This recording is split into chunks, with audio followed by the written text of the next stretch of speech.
TikTok video বানাতে বৃষ্টির মধ্যে ছাদে উঠেছিলেন তরুণী। ক্যামেরায় দৃশ্য ধারণ চলছিল, আকস্মিক বজ্রপাত, মুহূর্তেই লুটিয়ে পড়েন তিনি।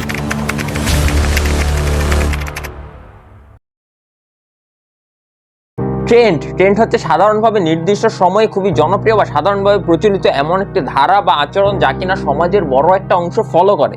বর্তমানে 93% টিনেজারই সোশ্যাল মিডিয়া ইউজ করে, আর তাদের মধ্যে অধিকাংশই ট্রেন্ড ফলো করে। কিন্তু এই ট্রেন্ড ফলো করাটা কিন্তু সমাজে কিন্তু খুব কম সময় ভালো কিছু বয়ে আনলেও অধিকাংশ সময়ই খারাপ কিছু বয়ে আনে, এমনকি মৃত্যু পর্যন্ত। সস্তা, ফেম, অর্থ কিংবা শখ, এ সকল কিছু থেকে মূলত ট্রেন্ড ফলো করার শুরু। আপেক্ষিকভাবে এই ট্রেন্ড ফলো করাটা খারাপ মনে হলেও কিছু কিছু ক্ষেত্রে কিন্তু ভালো কিছুও বয়ে আনে, যেমন বৃক্ষরোপণ, গরমে পানি পান করানো কিংবা অন্যায়ের প্রতিবাদ করা। কিন্তু মেইন সমস্যাটা হচ্ছে যখন এই ট্রেন্ড ফলো করার প্রবণতাটা আমাদের পার্সোনাল লাইফকেও প্রভাবিত করা শুরু করে। বর্তমানে টিনেজাররা বিভিন্ন ধরনের ট্রেন্ড ফলো করার জন্য ইউটিউব বা টিকটকে রিলস ভিডিও আপলোড করছে।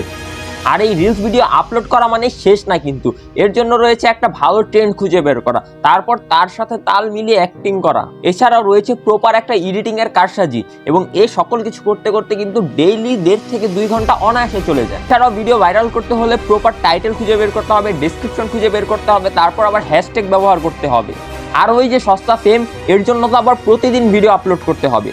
কিন্তু আপনি জানলে অবাক হবেন যে টিকটকে যদি আপনি ভিডিও ভাইরাল করতে চান তাহলে তার মুখ্য সময় হচ্ছে সন্ধ্যা 6টা থেকে রাত 9টা, আর আপনি যদি সকালের টাইমটা বেছে নেন তাহলে সকাল 7টা থেকে সকাল 10টা অবধি। অর্থাৎ একজন শিক্ষার্থী যখন পড়ালেখা করার একদম বেস্ট টাইম, সে সময় সে তার মূল্যবান সময়গুলো এই টিকটকের রিলস বানানো বা ট্রেন্ড ফলো করার পেছনে অপচয় করছে। বর্তমানে আরও একটি ট্রেন্ড হয়ে দাঁড়িয়েছে যে শিশুদের দিয়ে রিলস বানানো। আমরা সকল মানুষই স্বভাবতই শিশুদের খুবই ভালোবাসি, যদি না সে অন্য লেভেলের অমানুষ হয়ে থাকে। আর এরই সুযোগ নিচ্ছে একদল অসাধু বাবা মা। যখন একটা শিশুর ছড়া শেখার কথা কিংবা তার নিজ ধর্মগ্রন্থ থেকে কোনো একটা অংশ বিশেষ শেখার কথা, সেই সময় সকল বাবা মারা তাদেরকে দিয়ে রিলস বানাচ্ছে শুধুমাত্র ট্রেন্ড ফলো করার জন্য কিংবা ভাইরাল হওয়ার জন্য। এতক্ষণ ধরে এটা তো ছিল জাস্ট একটা ইন্ট্রো, এর পরে নির্মমতা শুনলে আপনার রুহ কেঁপে উঠবে। আমরা ভিডিওর শুরু থেকে একটা কথা বলছিলাম যে ট্রেন্ড ফলো করার মাধ্যমে অনেক সময় আমাদের মৃত্যু পর্যন্ত ঘটতে পারে। তো চলুন এখন সেই নির্মমতাটাই শুনে আসি। Black out challenge. আমরা যখনই বর্তমানে কোনো টিকটকে বা ইউটিউবে রিলস ভিডিও দেখতে যাই, আমাদের সকলের সামনে কিন্তু এই ব্ল্যাক আউট চ্যালেঞ্জটা আসে। যারা জানেন না যে এই ব্ল্যাক আউট চ্যালেঞ্জটা কি, তাদের উদ্দেশ্যে বলতে চাই, এই ব্ল্যাক আউট চ্যালেঞ্জটা হচ্ছে একটা নির্দিষ্ট সময়ে ধরে নিজের শ্বাসকে আটকে রেখে নিজেকে একটা স্বাস্থ্যবান মানুষ হিসেবে দাবি করার এক ব্যর্থ চেষ্টা। আর এই ব্যর্থ চেষ্টা চালানোর জন্য 2021 সালে 10 বছর বয়সে এক মেয়ের মৃত্যু হয়। এরপরই আসে কি চ্যালেঞ্জ। এই কি চ্যালেঞ্জটা হচ্ছে একটা চলন্ত গাড়ি থেকে জাম্প করে কোনো একটা মিউজিকের তালে তালে ডান্স করা। আর এই ট্রেন্ড ফলো করতে গিয়ে ফিলিপাইনের এক কিশোর গাড়ির ধাক্কায় মৃত্যুবরণ করে।